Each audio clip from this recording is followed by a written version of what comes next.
ഉൽപ്പത്തിയുടെ പുസ്തകം 28-ാം അധ്യായം 4-ാം തിരുവചനം നമുക്കൊന്ന് വായിച്ചു കേൾക്കാം. അബ്രാഹത്തിന്റെ അനുഗ്രഹം നിനക്കും നിന്റെ സന്തതികൾക്കുമായി അവിടുന്ന് നൽകട്ടെ. നീ ഇപ്പോൾ പരദേശിയായി പാർക്കുന്നതും ദൈവം അബ്രാഹത്തിന് നൽകിയതുമായ ഈ നാട് നീ അവകാശപ്പെടുത്തുകയും ചെയ്യട്ടെ. Praise the Lord. ഹല്ലേലൂയ.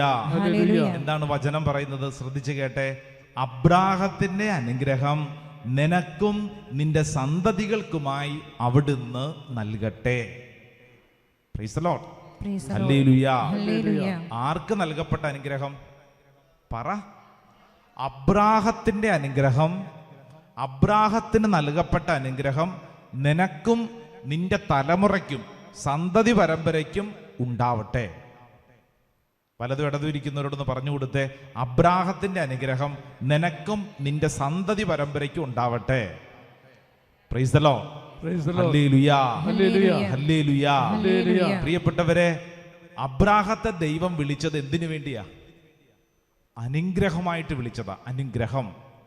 അബ്രാഹത്തിന്റെ ജീവിതത്തിൽ ഒത്തിരി തകർച്ചകളും ദുഃഖങ്ങളും ഭാരങ്ങളും പലതും ഉണ്ടായിരുന്നു.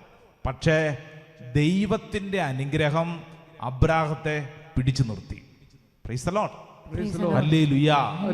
ഈ വചനം കേൾക്കുമ്പോഴത്തേക്ക് അബ്രാഹത്തിന് കിട്ടിയ, അവന്റെ സന്തതി പരമ്പരയ്ക്ക് കിട്ടിയ അനുഗ്രഹം നിനക്കുണ്ടാവട്ടെ എന്ന് പറഞ്ഞു കഴിഞ്ഞാൽ അർത്ഥം എന്താണ്? ഇവിടെ ഇരുന്ന് ഈ ശുശ്രൂഷയിൽ പങ്കെടുക്കുമ്പോൾ നിന്റെ വീട്ടിലും നിന്റെ വ്യക്തിപരമായ ജീവിതത്തിലും നീ ഇന്ന് അനുഭവിക്കുന്ന എല്ലാ പ്രതിസന്ധികളിലും അബ്രാഹത്തിന് ലഭിച്ച അതേ അഭിഷേകം നിന്നിലും സംഭവിക്കട്ടെ. Praise the Lord. Hallelujah.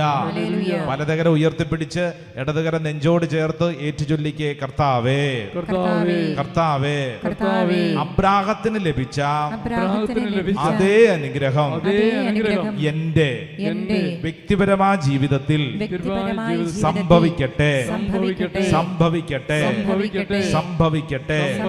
Hallelujah. Hallelujah.